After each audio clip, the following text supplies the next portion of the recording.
Live from the MMB Radio studios, it's your boy Mixmaster B here for MMB Radio as part of MMB Sports. And on the phone lines right now, I have LFL Hall of Famer Monique Gaxiola. How are you?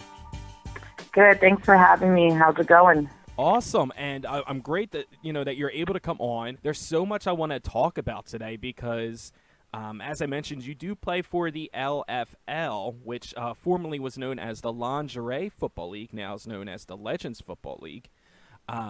So how long have you been playing in the league?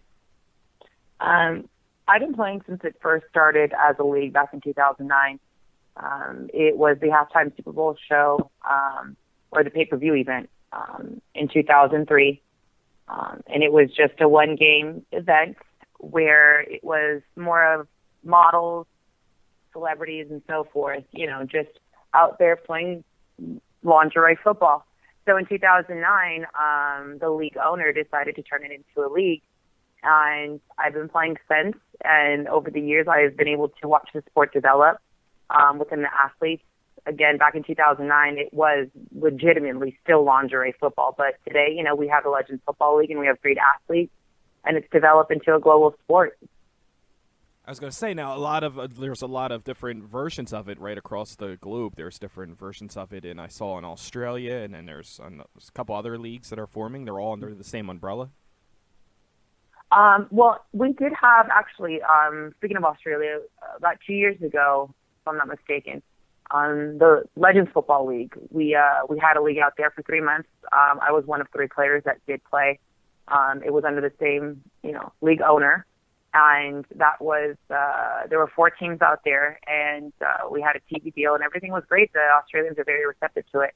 Now, what you probably see now is, I believe it's the Ladies Gridiron League in Australia. It's still familiar faces with the women that did play in the LFL, but also in Mexico, there's these different leagues around the world that, the LFL has inspired, either because we've had all-star games out there, we've taken the league out there, or, it's just they've seen it on TV. So worldwide, there are some forms of the Legends Football League, but not in the sense the actual, LFL.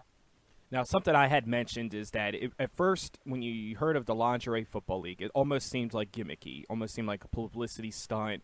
It what point did it kind of turn, other than year-wise? At what point did the owner of the league decide to say, you know what, we don't want to just market this as, for lack of better wording, like an ass and titty show and make it a competitive sport? Like, at what point where they are like, this could be really something where we can have real athletes and not just models who don't know anything about sports? Well, when it was the pay-per-view event, obviously that was, the marketing aspect to show women in lingerie. And so in 2009, the first season, we still had that mindset. And after a while, we started to attract more athletes. And so in order for the sport to grow and develop, we knew that it was only a matter of time that the sport was going to change. And I would say second season is when we started to pick up and attract more athletes because, they were word of mouth, or, somebody they knew was playing, and they were an athlete themselves. So over the years, the sport kind of developed itself. And so we knew that the reason why people were coming to watch us was because, in a sense, we're in lingerie football or lingerie gear. And once people started to show up to games, we had to keep their attention. We can take a couple of models, let them run around the field, and that's only going to, attract so many people. But now, in order to keep those people in the seat, in order to keep our fans, we have to have those athletes. And so it's, like I said, it kind of developed in and of itself. It wasn't a sense where our league owner said, okay, well, now, we need pure athletes. It just, that's what we began to attract, and it kind of developed in itself over the years. So they did away with the lingerie. It's now more like a, I guess, like a workout gear, you would say, right? Like, shorts and all that. Were you turned off at first by the fact that it was a lingerie, and then, like, or were you embracing that? It was like, okay, great, now I can finally do real sports stuff. No, I've never been, in a sense, I've never looked at the uniform as lingerie. to me, I feel that, it's something that empowers women. We work so hard for our bodies. And I know so many people can look down upon, whatever it is or however they want to view the Lingerie Football League or the Legends Football League. But in a sense, you have these bikini competitors and you have, these women that work so hard, men and women that work so hard for their body to show it off for those, that one competition. And I feel like within the Legends Football League, we could wear the full kit, but I like wearing what we wear because it shows off the hard work, the dedication that we put into our sport. Our sport is a lot more fast-paced than the 11-11 full contact, the full Women's Football League, which there is. But I feel that the uniform just is a unique thing, and I enjoy wearing it. I don't have a problem with it at all, and never have. My family and friends support me to the fullest. So even if the thing is that I have a big support system. So I've never had a problem with the uniform. Like I said, I love it, I embrace it, and it's unique. Now, I kind of did some research, and I kind of read your story, and you've been through a lot to get to where you're at now. Kind of take everybody through the whole journey of, because you had started off playing soccer, and you've had multiple injuries, more than most people could probably endure and come back from. So kind of explain that for people who don't know your background. Oh, goodness. Well, I grew up playing soccer. I started at the age of 5, and then from there, I played in high school, and then I also played a little bit of high school football with the boys, but I decided to focus more on soccer. I went to junior college and then transferred to the University of Southern California. I played for the Mexican national team for a few years, won a national championship at USC back in 2007. So after my soccer career, there really wasn't an outlet I was playing in indoor leagues at soccer or, just these semi-pro leagues. And when lingerie football came about, it sparked my interest because it gave us a platform to show the world, in a sense, who we are as athletes and beautiful women. And so for me, soccer, it does have that, but, after a while, the Mexican national team stopped calling me back. And so, my career ended there with them, and that was fine. And so I needed something else. And so I've been an athlete my entire life, and it was just, I was lacking that. The injuries came about my first season, right before we started playing in the first 2009 league in the LFL. That practice, I tweaked my knee, got an MRI, and found out it was an old ACL tear that I had torn about a year prior to playing soccer. Didn't know I had the tear in there. And so I did physical therapy. I wore a knee brace that first season. Going into the second season, we had an all-star game over in Monterrey, Mexico, for the LFL. And after the first kickoff, I tore my ACL. On kickoff, I tore my ACL. I went to the sidelines. I had them take me back up. I said, I can walk, I'm fine. There was no need for it, but, my ego kicked in, went back out there, went to make a tackle, and then something else popped. And I believe that's when my meniscus tore. Scoped out my meniscus, and my ACL still has a tear in that knee. And I've just been able to play, with tears in my ACL. I don't know what it is. I built a muscle around it. But those are pretty much my major injuries. And I think in a sense it's helped me develop into the player and the person that I am because, even when I found out about that first ACL injury, I was walking on it. I was using crutches a little bit when I got the MRI results. Everybody was telling me, there's no way your ACL can be teared. You've been walking on it. Oh, sure enough, there is a tear in the ACL. So I don't know what it is, but I enjoy the challenge of having injuries, as crazy as it sounds, because people doubt you. The minute they find out that you're hurt, they check you off and they count you out. And that's happened to me plenty of times within the LFL. I've had to earn my spot back. And I've always told my coaches, I don't want my position to be given to me when I come back. I want to fight for it. And I want the best 7 on the field at all times. And if I'm not the best fit for that job, put somebody else out there. And so it's been difficult, coming back for injuries. I've had players that have stepped up into my position. But, I've managed to earn my spot back. And, it's just, like I said, it's been a wild ride, and injuries have happened, but I'm still here. Now, you mentioned that your ego kicked in, and I want to note on that because I was looking at different photos of you playing and everything, and you got to explain this to me because there are some photos where you look sweet and innocent, and you're like, oh, she's so adorable, and then there's other photos where you look like a legit badass. So, But who are you really? Like, is it just do you turn into this different person on the field, or like what is your personality like on and off the field? I feel like that's the beauty of this sport. Off the field, you've got beautiful, strong, athletic women, and then you get on the field, and it's this whole different personality that you can just be yourself out there. And that's the biggest issue that we do have with some women. We want them to find that inner beast, to find that loose screw, and it's not in a lot of women. They may be athletes from all different, athletic backgrounds. They hit the football field, and they just don't know how to embrace that. Because even playing soccer for myself, I hit a point in my career where I was very egotistical at a young age. I thought, I was a badass, and it didn't get me very far. So I knew that I had to change that and humble myself down. And once I did that, I found that my level of play spoke for itself. So then coming back to starting football, I didn't know how to do that because I had to reprogram myself to not be that way. But then coming on the football field, it was encouraged, it was allowed. And so I think I've always had that, but I just have drawn it back playing different sports. But football, like I said, if you're a beast and it just comes out, it's natural.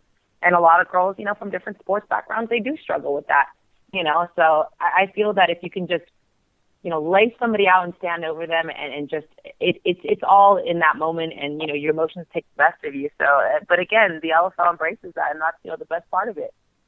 Well, I have to say, looking at some of these photos, as much as I would love to have you spear me and tackle me, I'm probably running the other way because some of these pictures will literally scare the shit out of you. But that's awesome that you're able to channel that inner beast that you mentioned. Now, tell me a little bit about the LFL for people who are like the basic rules. I've seen photos where it looks like you guys are playing in arenas, but then I've also seen you guys playing on open air fields. So, like, what is the major differences between, say, the LFL and, say, arena football or the NFL? We pretty much have the same rules as arena in a sense, but the outdoor and indoor arenas are the stadiums and the indoor arenas. They vary based on city. We did try to keep it indoor, but we first started here in LA at the LA Coliseum. The first 2 seasons, we moved to indoor for 3 seasons, and then we moved back to the Coliseum. Up in Seattle, they've always had indoor arenas, so it just depends on which city we're in and what venue is available to us. But it is a 50-yard field by 30. There's 7-on-7 full contact. There's 3 down linemen on offense. You've got 2 receivers, a running back and a quarterback. On defense, it's you've got a middle linebacker, you've got 2 defensive ends, you've got 2 corners and 2 safeties. The crazy thing about our game is that on offense, everybody's eligible. You can send out anybody you want. And on defense, anybody can rush at any time. So it's like I said, there's similarities to, arena and whatnot. We don't have field goals. We have extra points. It's either you go for 1 or 2. I believe it's on the 2-yard line and the 3-yard line. But yeah, it's still football at the end of the day. But like I said, a lot of people still are very skeptical about it because they think it's the lingerie football. And it's funny because when you mention Legends football, people are still confused by it. And when you refer back to lingerie, they know exactly what you're talking about. So that pretty much is how, our game is played. Well, that's just guys' mindsets. Where our ears perk up when we hear things like lingerie more than we do when we hear Legends. But that's something I also wanted to address too. Like, how do you feel about like people looking at you as like, say, a sex object, and like how do you still get guys and fans that are looking at it as oh, they're not real athletes, and like how do you combat something like that? Oh, of course. You're always going to have people that support you that are positive, and you're always going to have negative people. The only thing that we try to tell, the people that are still not on board with us is, come watch a game. And if you still have that same mindset, or watch a game on TV, then okay, we can't win everybody over. But we do have a lot of positive feedback, and that's one thing that we try to focus on.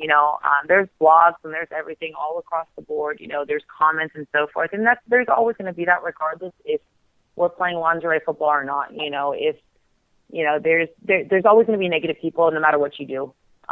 It's just a matter of how much you pay attention and how much you let that affect you. I feel that, like I said, with the lingerie football, of course, that's what our goal was set out to do, is attract men, because we have sex appeal. But now that, like I said, we've taken a different turn, and the sport has drawn so many athletes that we want you to look at how good we look, but we also want you to see how hard we play. And so it's fine if we do attract those certain, not even just men, but women too, because of our sex appeal. I'm all for it. But watch how hard we play, and I hope we win you over that way too. So again, the negative comments are always going to be there, no matter if you're doing things the right way, the wrong way. Like I said, the 11 on 11 women's full tackle, people still look down upon them. Well, you guys are trying to be men. What are you doing out there? You women don't know how to play football. So no matter what we do, football is a male-dominant sport, whether it's in lingerie or in the full kit. So. Now, it's worth noting that you are a member of the LFL Hall of Fame, first ever member, right? Yes. Now, how did that come about? Because you're still currently playing, right? Do they have like a rule where you have to be retired? And no, I might be wrong on this one, but I believe you have to have at least 4 years under your belt in order to be considered as one of the inductees. It's run a little bit different. The LFL, we play by our own rules in a sense. You don't have to be retired. So for me, when we found out that I was being inducted, my family and I was taken back. And because like I said, I've always thought the same thing, you have to be retired. But it was more, in a sense, to celebrate everything that I've accomplished within the LFL and everything that, we've accomplished within the league over the years. I'm one of very, very, very few players that has been here since 2009. And, it's an honor and a privilege to, like I said, the Hall of Fame in any sport is a huge accomplishment. And so, like I said, I was a little taken back because my thought process was like, wait a minute, I'm still playing. Are you guys forcing me to retire? Is this, like trying to force you out the door? Yeah. So, and no, not at all. So what they did the first season is there was 4 candidates, and then, they elected one, and it happened to be myself. And like I said, it was just an honor to represent the first Hall of Fame of the LFL. And it was, like I said, it was just a shock. This past season, we had another induction, Elizabeth Gorman, who played since 2009, but she no longer plays now. She's retired. So when she was inducted, I figured that makes sense. She's retired. She left a great legacy behind, was a great player, back when she played. And so, she's part of the Hall of Fame with myself. And so I feel that, it's just, there's nothing greater than what we've accomplished with that. So again, I don't know if it was a hint to retire, but I'm not retiring anytime soon. So you're not heading nowhere anytime soon. You're going to continue to be on the field and doing your thing. Yeah. Everybody always asks every season, is this your last? Is this your last? Or are you not, is this your last? Let me back up. Are you playing next year? Mm-hmm. And my answer is always, well, of course. I don't know what it's like not to have to go to practice, not to have to train for something. That's how I've been programmed since I was 5 years old. And it's what I love to do. And there's been talk that they'd like me to coach. For me, I'm not ready to coach. I'm not that young, but I feel that I'm still at an age where I'm the same age as a lot of players, or, within the same age range, that I'm not going to gain the respect as a coach that's, a little bit older, that has been in the game a little bit longer. And we have male coaches all across, the league. We've had a couple here and there as assistants. But, yeah, every year, like I said, I tell them, of course, I'm coming back. And, I don't know when I'm going to retire. I can't tell you if I have another 2 years left, but it's just 1 year at a time at this point. Now, what do you like to do when you're not playing football? Like, what is a normal day for you? Well, what I like to do or what I do is two different things. I run an after-school program for elementary school kids. I'm also a CrossFit trainer. Now, what I like to do in my off time is sleep and hang out with friends, and I enjoy drinking. I'm a young, 20-year-old, so that's obviously a given. But I love watching sports. I'm a big sports fan, so anything that has to do with sports, drinking, hanging out with friends, I'm all for it. I'm a very, very busy body. I was going to say, now, is there any kind of music that you like, or is there any hobbies that you have other than drinking and partying? It's not just drinking and partying. Football, CrossFit is my hobby. CrossFit and football are my hobby. And I know you say anything outside of football, but that's what I enjoy. And even though that we're in off season, we all miss it. I hit up my quarterback all the time. Can we go run routes? And that's what I do on my off time or for fun, is running routes with my quarterback or going into the CrossFit gym and getting a workout in.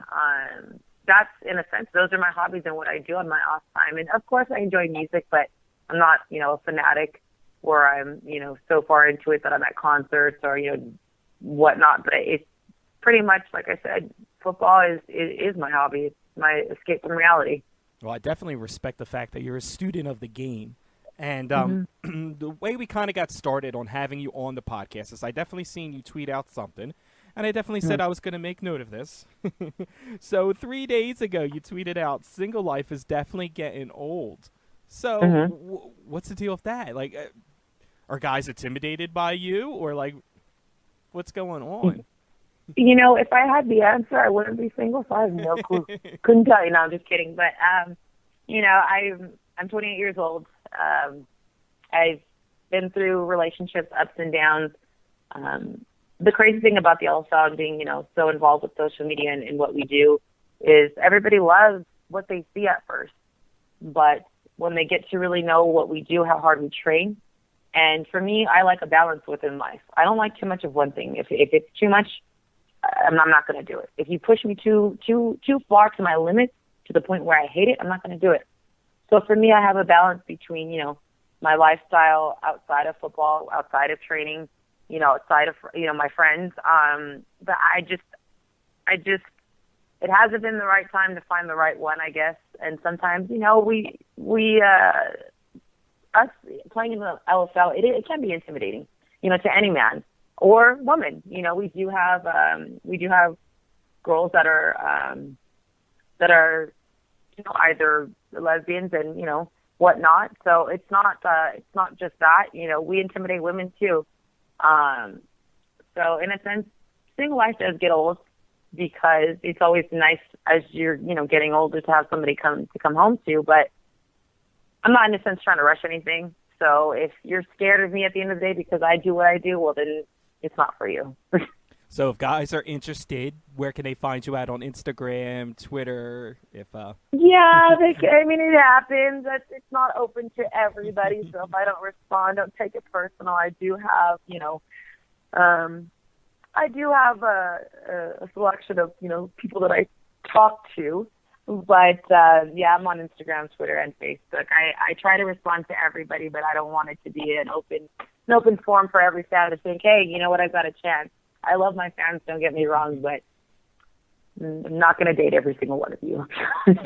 Now, what is your handle on Twitter so people can follow you and find updates on what you're doing and the season and follow your progress?